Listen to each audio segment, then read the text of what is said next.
بسم الله والحمد لله والصلاة والسلام على رسول الله وعلى آله وصحبه ومن والاه رب اشرح لي صدري ويسر لي أمري واحلل عقدة من لساني يفقهوا قولي. Mes chers frères, mes chères sœurs, je me recommande ainsi qu'à vous de craindre Allah Tabarak wa Ta'ala et de méditer sur les versets du Coran afin de nous améliorer.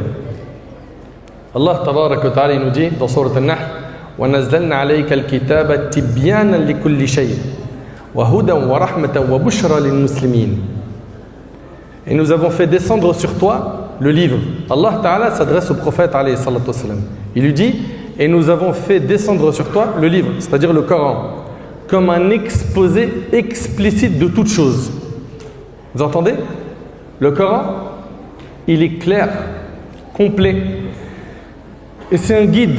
Allah nous dit ainsi qu'un guide. Ce livre est donc pour nous un guide qui nous apprend comment est-ce qu'on doit se comporter, comment on doit vivre sur terre. Ainsi qu'un guide, une grâce et une bonne annonce aux musulmans. Tout problème a sa solution dans le Coran. Et toute personne qui a un rôle dans la communauté musulmane se doit d'être bien attentive concernant ce qui va être dit aujourd'hui. Parce qu'aujourd'hui, on va parler de ceux parmi nous qui ont un rôle dans la communauté, que ce soit des prêcheurs, que ce soit des gens dans le social, dans l'humanitaire, dans l'enseignement, l'éducation ou autre. La conférence d'aujourd'hui, elle s'adressera surtout à ces personnes qui sont quoi? Déjà sur le terrain, qui sont des acteurs, et ceux parmi vous qui n'avaient pas encore mis le pied à l'étrier pour avoir un rôle au sein de la Oumma, ben il est temps de commencer. Il y a un début à tout.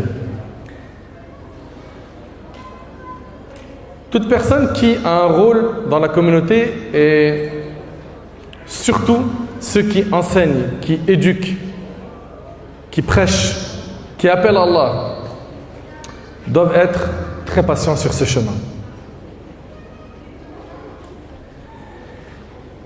Doivent garder en tête que la patience, ça paye. Allah Tabarak wa Ta'ala, il dit فَاصْبِرْ إِنَّ وَعْدَ اللَّهِ حَقٌّ وَلَا يَسْتَخِفَنَّكَ الَّذِينَ لَا يُقِنُونَ. Sois donc patient, dit Allah au prophète sallam, car la promesse d'Allah est vérité et que ceux qui ne croient pas fermement ne t'ébranlent pas. Allah Tabarak wa Ta'ala est la vérité. Allah Tabarak wa Ta'ala, ce qu'il dit, c'est vrai, c'est véridique. Ses promesses sont véridiques. Son soutien, il l'accorde sous certaines conditions. Le rendez-vous avec Allah aura lieu inévitablement. Donc, vous qui avez embrassé l'islam, patientez sur le chemin de la vérité. Patientez. Allah Ta'ala, il dit فَاصْبِرْ صَبْرًا جَمِيلًا إِنَّهُمْ يَرَوْنَهُ بَعِيدًا وَنَرَاهُ قَرِيبًا. Supporte donc d'une belle patience. Il le voit bien loin en parlant du châtiment, alors que nous le voyons bien proche. Et toi qui as un rôle, et en particulier ici, je m'adresse à ceux qui appellent à Allah Tabarak wa Ta'ala, n'oublie pas de toujours garder en tête que par ce travail noble que tu fais, tu recherches avant tout la satisfaction d'Allah, la récompense d'Allah Tabarak wa Ta'ala. Chaque action que tu fais, toi qui as un rôle dans la communauté, espère-en la récompense.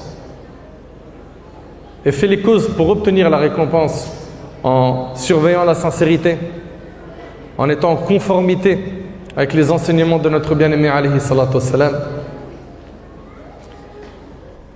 Et on a un modèle qui est magnifique, qui est notre bien-aimé Muhammad sallallahu alayhi wa sallam. C'est un modèle pour nous.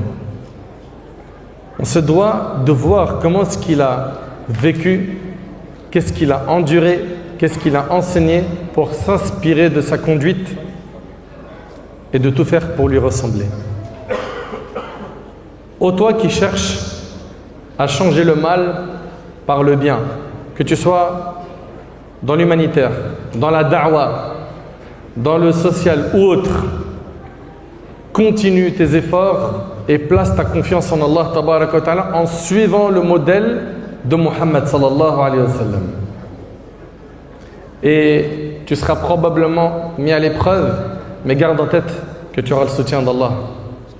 Allah ta'ala il dit أليس الله بكاف عبده ويخوفونك بالذين من دونه ومن يضلل الله فما له من هاد. Allah ne suffit-il pas à son serviteur comme soutien? Et ils te font peur avec ce qui est en dehors de lui. Et quiconque Allah égare n'a point de guide. Toute personne qui a un rôle dans la communauté musulmane, je le répète, en tant que prêcheur, da'iya ilallah, ou sur un autre front, doit garder en tête cette magnifique histoire qu'on va vous raconter aujourd'hui et pour laquelle on s'est réunis. L'histoire de Ashab al-Ukhdud, les gens du fossé. Les gens du fossé. Une histoire riche en enseignements. Une histoire tellement immense qu'Allah tabaraka wa ta'ala l'a mentionné dans Surat al-Buruj. Allah ta'ala nous dit وَمَا نَقَمُوا مِنْهُمْ إِلَّا أَن يُؤْمِنُوا بِاللَّهِ الْعَزِيزِ الْحَمِيدِ الَّذِي لَهُ مُلْكُ السَّمَاوَاتِ وَالْأَرْضِ وَاللَّهُ عَلَى كُلِّ شَيْءٍ شَهِيدٌ. À qui il ne leur reprochait que d'avoir cru en Allah. Donc on va voir cette histoire des gens du fossé. Ce qu'on leur a reproché, c'est de croire en Allah et ils ont vécu de dures souffrances parce qu'ils ont cru en Allah.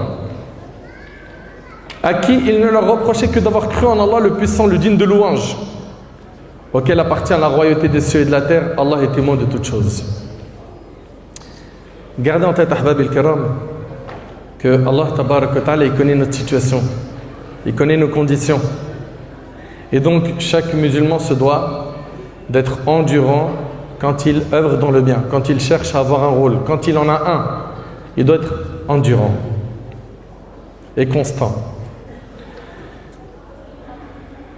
Le prophète Mohammed alayhi salatu wassalam, dans un hadith rapporté par l'imam Ahmad selon Suhaib, a raconté cette histoire à ses compagnons pour leur donner de la force, de la motivation.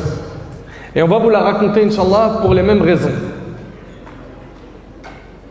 C'est une histoire, je l'ai dit et je le répète, elle a été mentionnée dans Surat al-Buruj et elle est rapportée par l'imam Muslim dans son recueil authentique.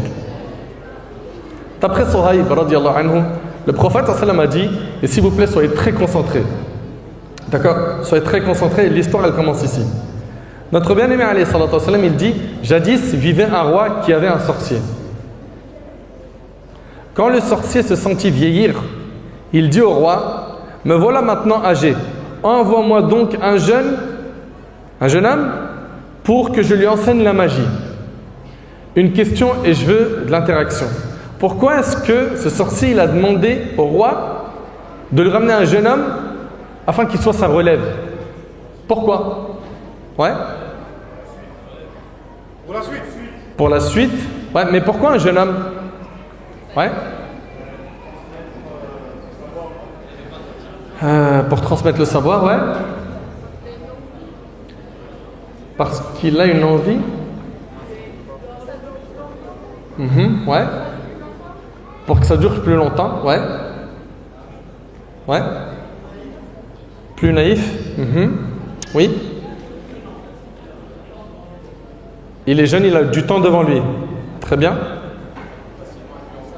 Facilement influençable, oui. Pour que la sorcellerie ne s'arrête jamais. On continue. Pour l'instant, je n'ai pas encore entendu les réponses que je vais entendre. Ouais.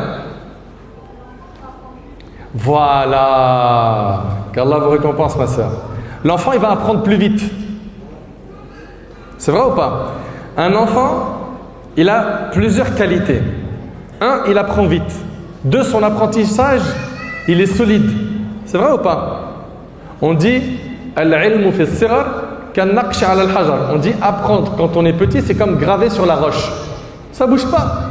Mais quand tu apprends quand tu as un certain âge, bah, tu peux avoir des oublis. Mais quand tu apprends quand tu es petit, ça bouge pas. Ok? Et là, on y voit l'importance d'enseigner, d'éduquer nos jeunes tôt. Suivez bien. Donc ici, 1, le jeune apprend vite. 2, sa mémorisation est solide. Et aussi, 3, quand un jeune il goûte à la science, il en devient accro. C'est bon? Très bien. Donc, il lui a envoyé un jeune homme. Ça y est, le sorcier, il a un jeune homme qui est proche de lui. Et sur son chemin vers le sorcier, le jeune homme rencontra un moine. Quelqu'un qui est baigné dans l'adoration. Il s'assit auprès de lui et écouta ses paroles qui lui plurent. Ça lui a plu. Et il faisait ainsi chaque fois qu'il se rendait chez le sorcier. À chaque fois qu'il allait chez le sorcier pour apprendre la sorcellerie, il allait d'abord passer chez le moine et ça lui parlait plus ce qu'il entendait chez le moine. Ça va jusque-là? Très bien. Il faisait ainsi chaque fois qu'il se rendait chez le sorcier. Quand il arrivait auprès du sorcier, ce dernier le frappait pour son retard. Il s'en plaignit au moine qui lui a dit « Quand tu as peur de la colère du sorcier, dis-lui, j'ai été retenu par ma famille. Et quand tu as peur de la colère de ta famille, dis-lui, j'ai été retenu par le sorcier. » Et ici, on voit bien que c'est un mensonge. C'est vrai ou pas? Mais en fait, le moine, il a pesé al-masalih ou al-mafasid, les avantages et les inconvénients, et il a vu que ici, l'inconvénient de ce mensonge face aux nombreux avantages, ça valait le coup qu'il mente. Ok? Vous suivez? Très bien. Entre-temps, voilà qu'une bête énorme interdit le passage aux gens. Sur le passage, il y a une grande bête qui a bloqué le passage des gens. Le jeune homme a dit, aujourd'hui, je vais savoir qui du sorcier ou du moine a la plus grande valeur. Qu'est-ce qu'il a fait le jeune homme? Il a pris une pierre et il a dit, Seigneur Allah. Il a invoqué Allah. Seigneur Allah, si l'œuvre du moine t'est préférable à celle du sorcier, tue cette bête afin de permettre aux gens de passer.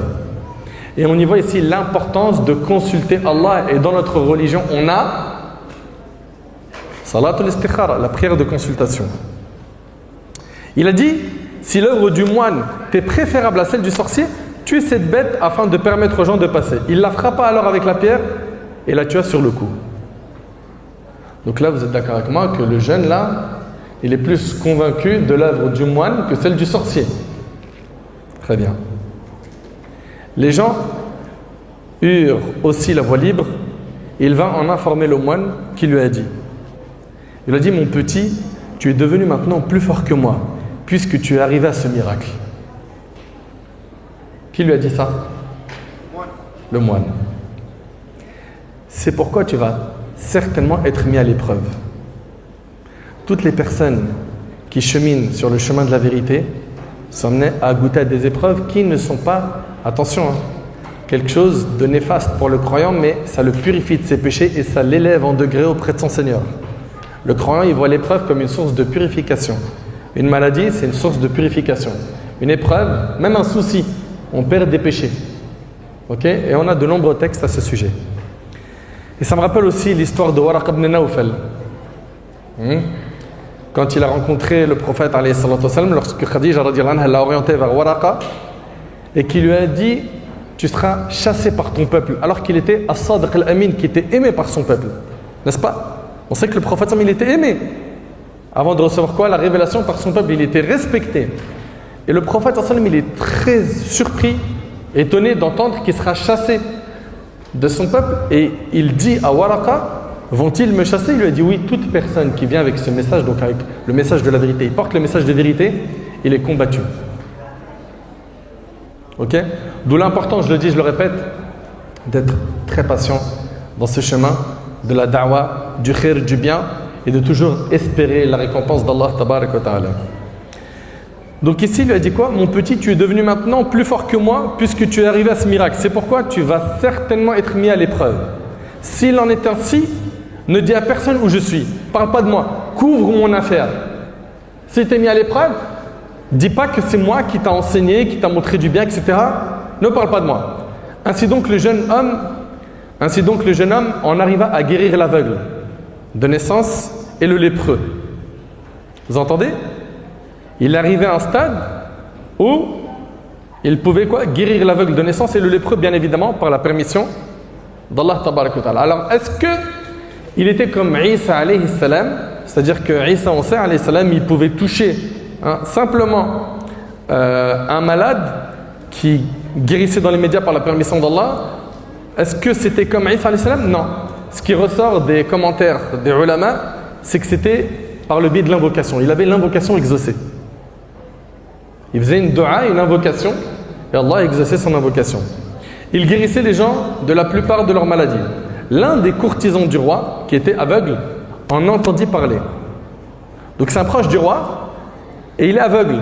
Il a entendu qu'il y a un jeune qui a des dons. Et se rendit auprès de lui donc avec de nombreux cadeaux. Il est parti voir le jeune homme avec des cadeaux. Il lui a dit, tout ce que tu vois là est à toi si tu arrives à me guérir. Et là le jeune homme, subhanallah, regardez comment il replace les choses à leur place. Il lui a dit, je ne guéris personne moi-même, mais c'est uniquement Allah, le Très-Haut, qui guérit. Si tu crois en Allah, le Très-Haut, je le prierai et il te guérira. Et ici c'est un message pour que chacun reste à sa place.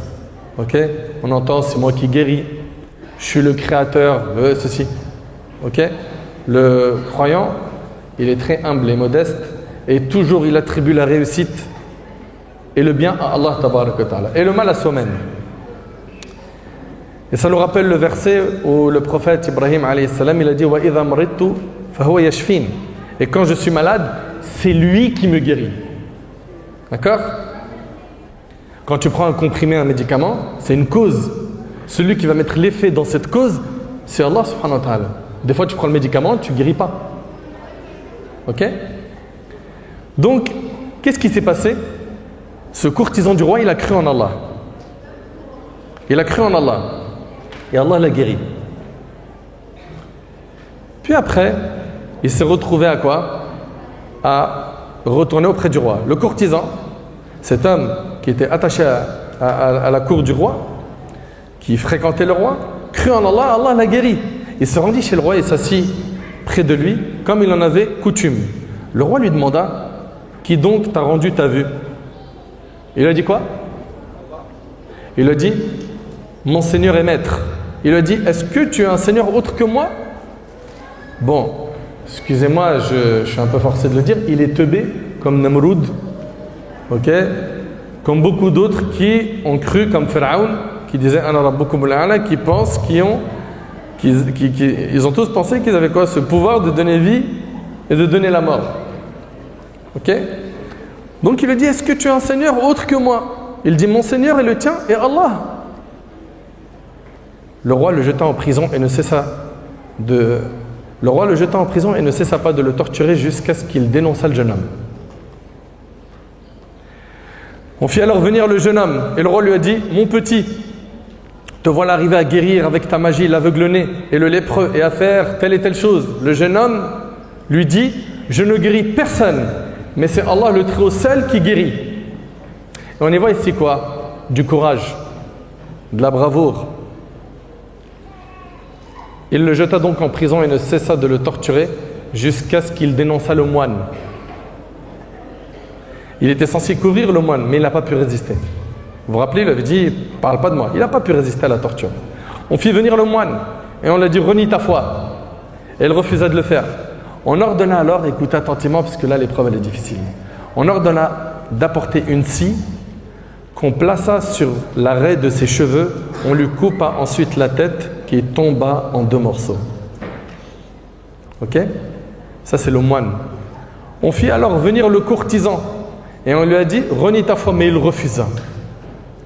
On y voit ici, subhanallah, la force de foi. Plus la foi elle augmente, plus tes valeurs, tes principes ne bougent pas.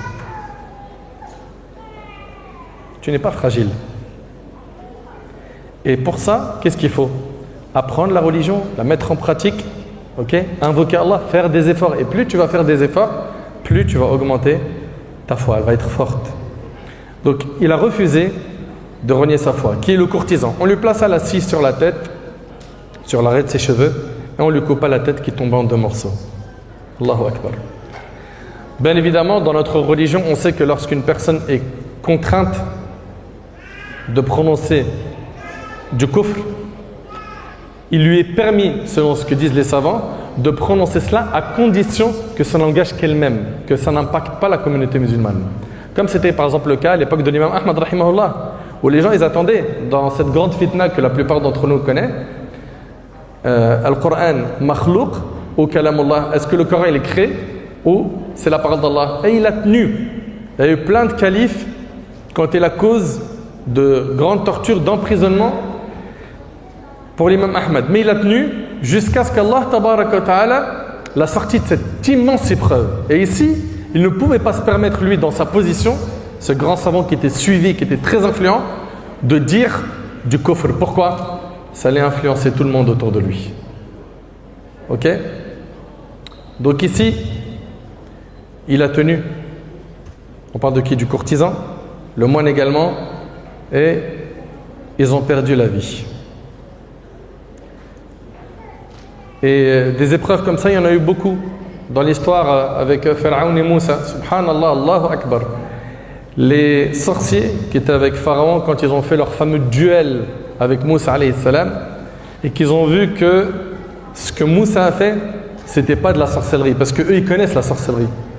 Ils ont vu que ça c'était du miracle. Tout de suite, ils ont cru en Allah subhanahu wa ta'ala.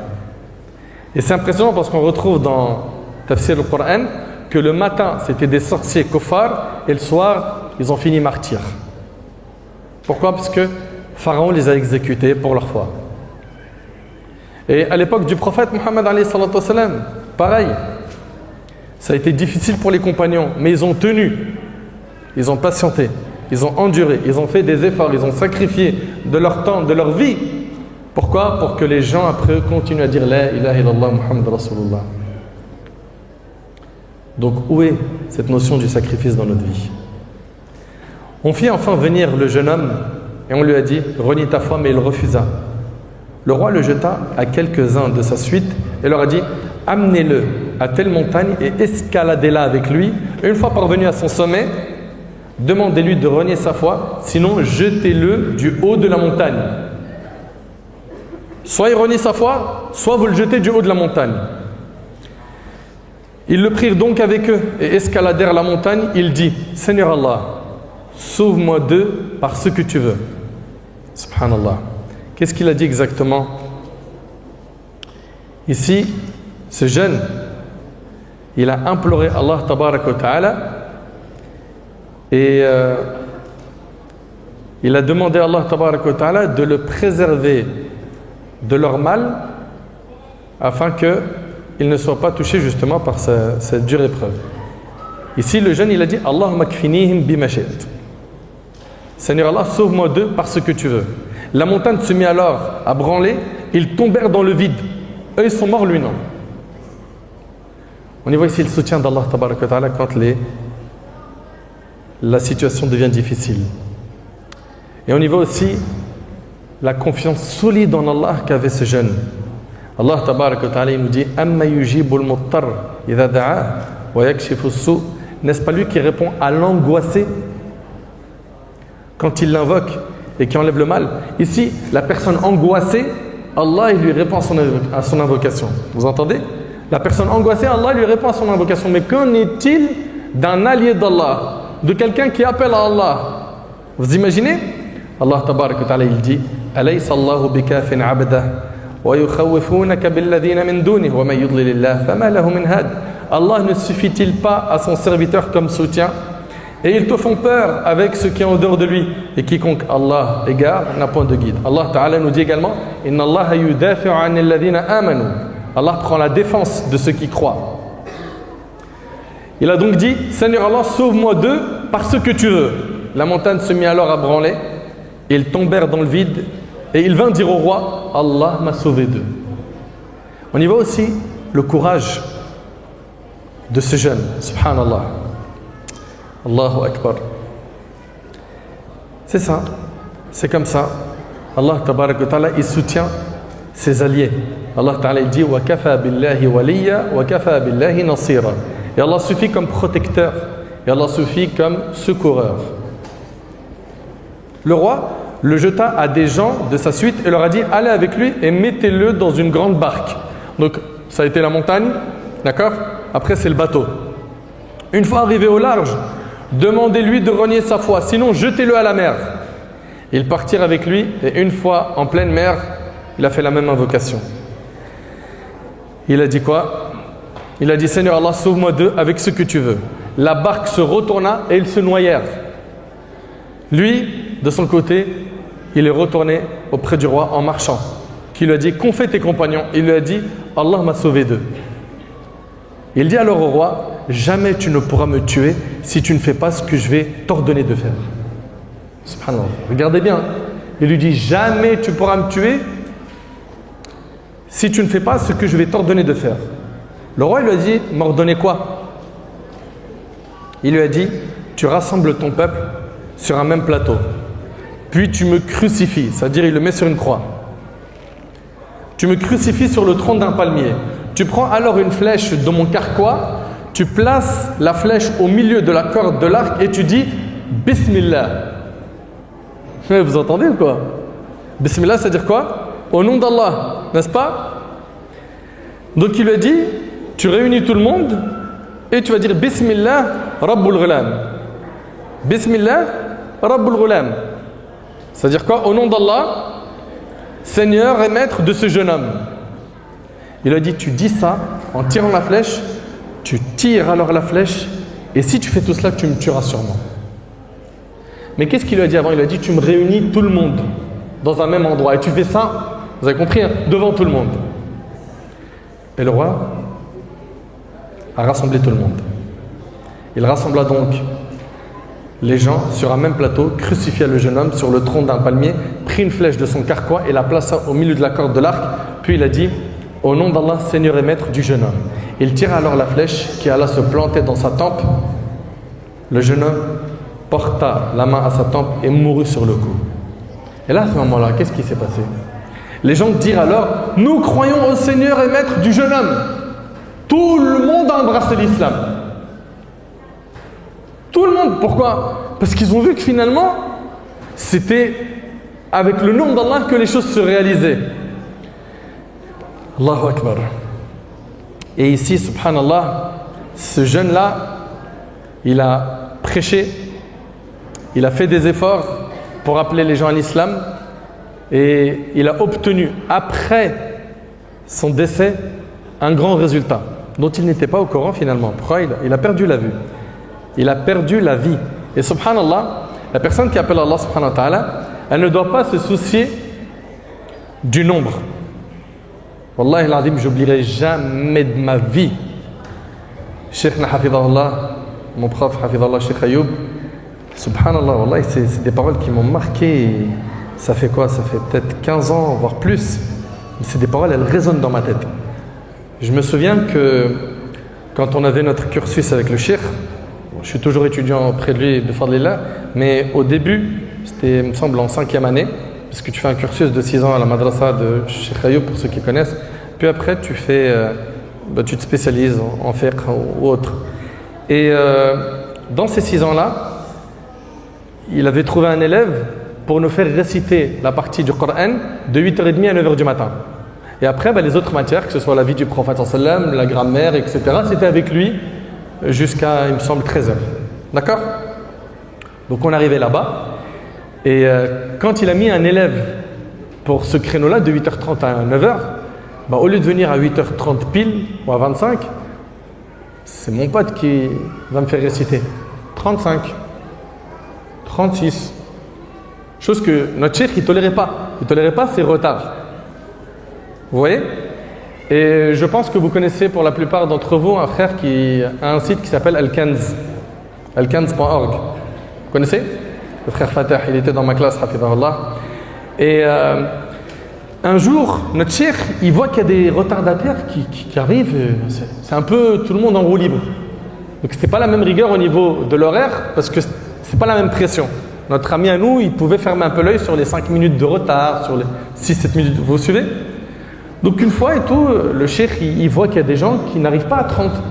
Il rentre en cours, il dit, je comprends pas. Si c'est comme ça, faites demi-tour. Si à 30 vous n'êtes pas en cours, vous faites demi-tour, rentrez chez vous.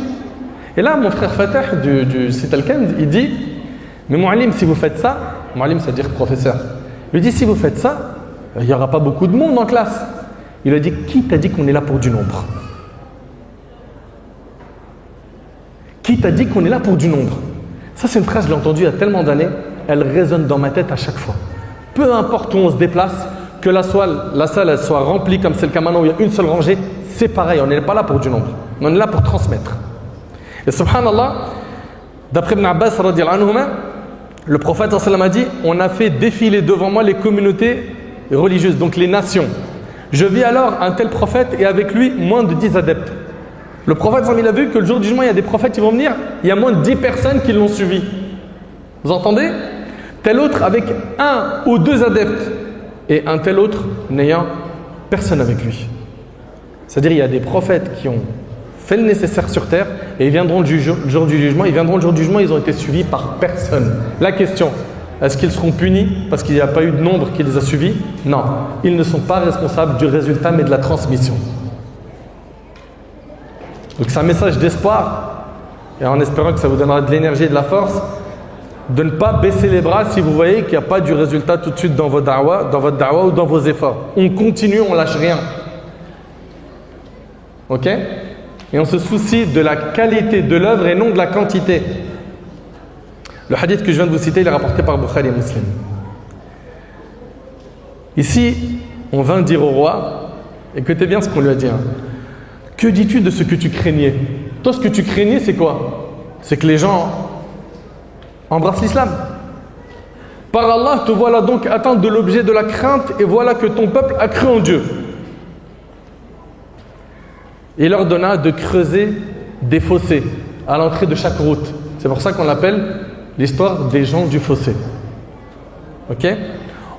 Il leur donna de creuser des fossés à l'entrée de chaque route. On les creusa et on y alluma le feu. Donc des tranchées qui ont été creusées et on y alluma le feu. Le roi a dit, jetez-y tous ceux qui ne veulent pas renier leur foi. Vous entendez? C'est dur, hein? C'est ce qu'ils firent jusqu'à ce que vint une femme avec son petit. Elle a eu peur et refusa de se jeter dans le feu.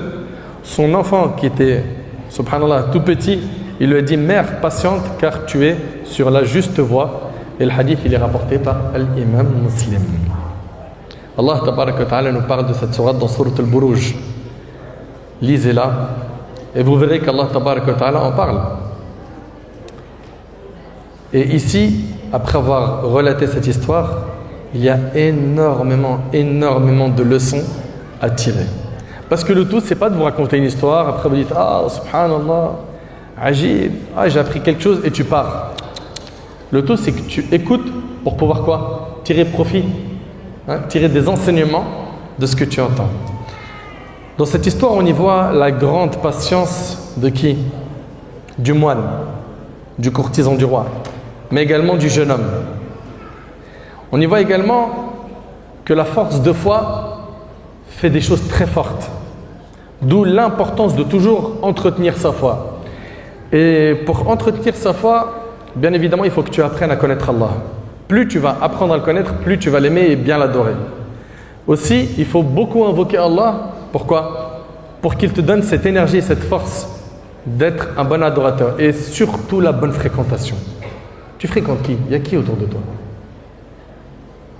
Je les vois, les jeunes, souvent, Wallahi al-Azim, souvent ils me sollicitent, ouais, j'arrive pas, j'ai des baisses de foi, je vais mal, j'arrive plus à lire le Coran, la prière c'est un peu bancal, j'essaie de m'accrocher, j'arrive pas. Et tu regardes dans son cercle de fréquentation, il ne fréquente pas des bonnes personnes. Ou bien c'est un solitaire. C'est néfaste, ça. Le prophète Muhammad alayhi salatu wassalam, Allah tabarak wa ta'ala lui a dit wasbir nafsaka ma'a alladhina yad'una rabbahum. Subhanallah, Allah ta'ala lui dit fais preuve de patience en restant avec ceux qui invoquent leur Seigneur matin et soir, yuriduna wajha, qui recherchent la satisfaction d'Allah. Allah ta'ala, il dit au meilleur homme, reste toujours avec la bonne compagnie, avec les compagnons. Et nous, que dire de nous? Surtout dans notre époque où malheureusement on a énormément de faux modèles.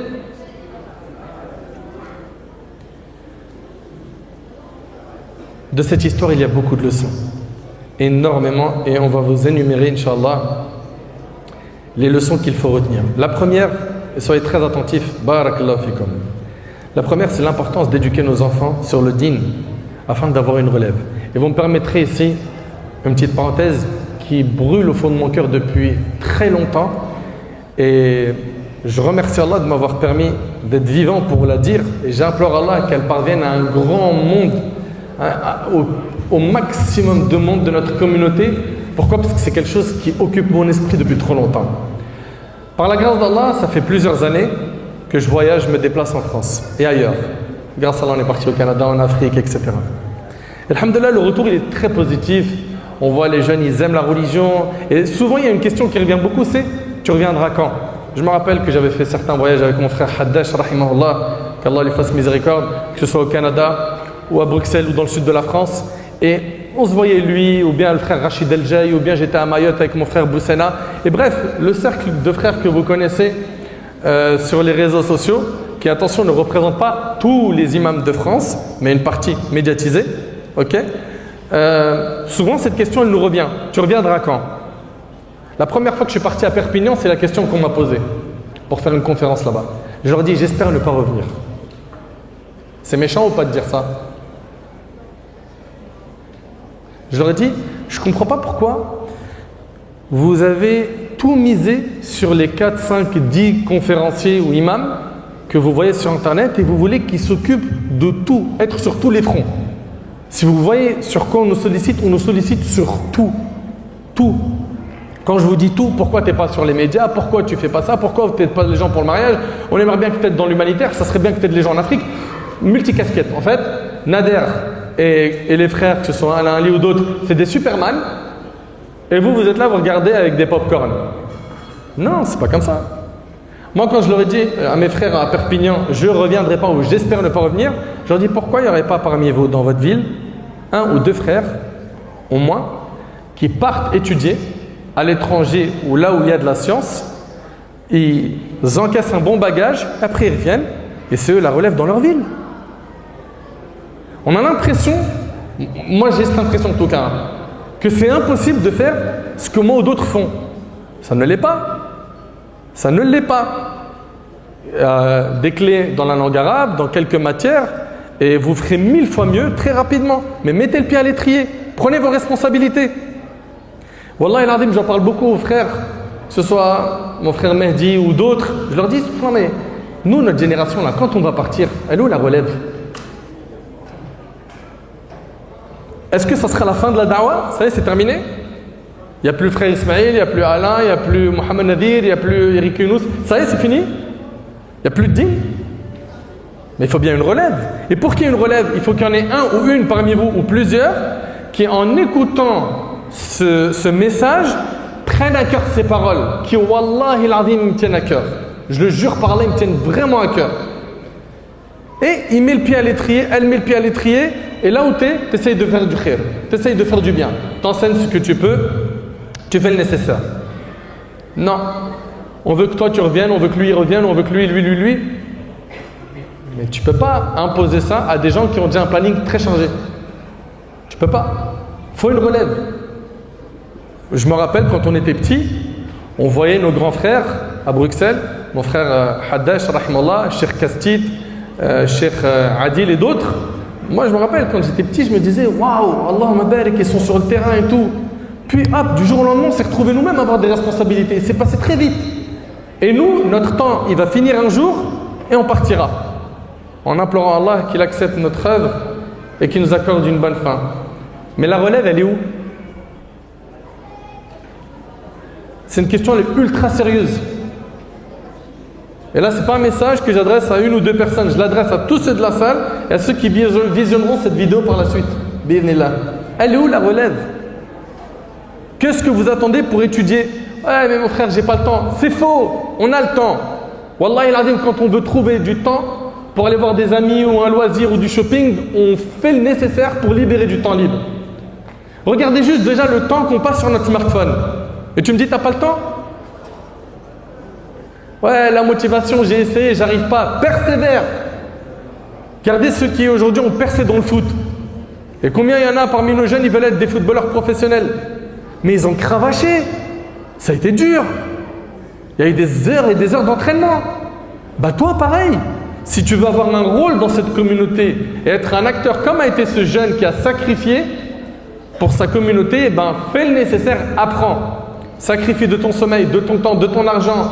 Va voir les assos qui ont besoin de tes compétences, que ce soit en informatique, dans le juridique ou autre. Mets à disposition tes compétences. Fais le bien. Si tu as cette volonté ferme et tu as cette intention, Allah t'utilisera dans le bien. Mais rester, excusez-moi le terme, sur le banc de touche comme un loser et attendre que les choses évoluent, changent, non. Ne soyez pas de cela. Ne soyez pas de cela. Donc ici, on y voit l'importance d'éduquer nos enfants, de leur donner des responsabilités, de les former à être des personnes qui vont appeler au bien, des acteurs positifs. Et il nous faut surtout cette relève, la relève, la relève. Également parmi les leçons, toujours attacher les cœurs à Allah subhanahu wa ta'ala. Comme l'a fait le jeune homme, il a tout attribué à Allah. La guérison, c'est pas moi qui guéris. Ok? On entend des gens, moi, t'as vu ça là? Parce que je suis trop intelligent, c'est grâce à moi. Non, non, tout est grâce à Allah. Ok? 3. Toujours placer sa confiance en Allah, il ne nous arrivera que ce qui nous a été écrit. Ce jeune a fait dua pour qu'Allah le protège et Allah l'a protégé. 4. Ne jamais de sa vie lâcher les efforts qu'on fait pour transmettre le bien. Que ce soit la da'wah, l'humanitaire, social, peu importe ce que tu fais, lâche rien. Le jeune a patienté face à de nombreuses épreuves. Parmi les leçons également, il y a le fait que l'épreuve est inévitable pour le croyant. Et à travers celle-ci, se distingue le bon du mauvais. Donc l'épreuve comprend que tu ne peux pas y échapper. Aussi, parmi les leçons, et là j'arrive aux dernières leçons, on peut, comme ça a été le cas dans cette histoire, tuer les individus, mais on ne peut pas tuer les principes, ni les idéaux. Également, le bien triomphe toujours sur le mal, ça c'est une leçon. Et également, il y a une différence entre porter les valeurs et les incarner et les rendre visibles comme l'a fait ce jeune, en apportant sa pierre à l'édifice, en essayant de changer dans notre communauté, dans notre société, le mal en bien. Le moine portait des valeurs, mais elles ne servaient qu'à lui. Ok? Le grand sacrifice a été fait par qui? Par le jeune homme. Et nous, on n'est pas en train de vous dire, allez vous tuer. Ce n'est pas notre message. Ok? Nous, notre message, c'est, toi, à ton échelle, qu'est-ce que tu peux faire pour faire évoluer les choses dans le bien? Quelles sont tes compétences? Quelles sont tes qualités? Mets-les au service de la Ummah. Cette histoire n'est pas un conte que le prophète alayhi salatu wassalam a cité pour la distraction. Mais c'est une histoire dont chaque acteur fait référence à une personnalité, une situation, un acte qui sont amenés à se perpétuer à travers le temps. Toute société qui aura en son sein des jeunes prêts à s'engager pour faire le bien, faire des efforts, contrer les injustices, défendre les nobles causes, toutes ces personnes-là recevront le soutien divin. C'est un engagement divin qui est immuable et qui transcende le temps et l'espace.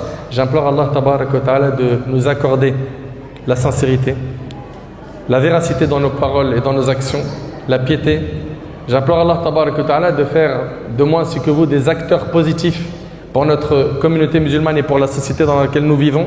J'implore Allah tabarak wa ta'ala de nous accorder un rôle positif, chacun d'entre nous. Et ça, il n'y a pas de mystère, il n'y a pas de secret, c'est fais l'effort. Et cette volonté, invoque Allah, tu verras. Bi'idhnillah, tu trouveras ta place parmi les acteurs de la communauté. أسأل الله سبحانه وتعالى أن ينفعني بما قلت وينفعكم بما سمعتم هذا ما أعلم والله عز وجل أعلى وأعلم سبحانك اللهم وبحمدك أشهد أن لا إله إلا أنت أستغفرك وأتوب إليك وآخر دعوانا أن الحمد لله رب العالمين وبارك الله فيكم.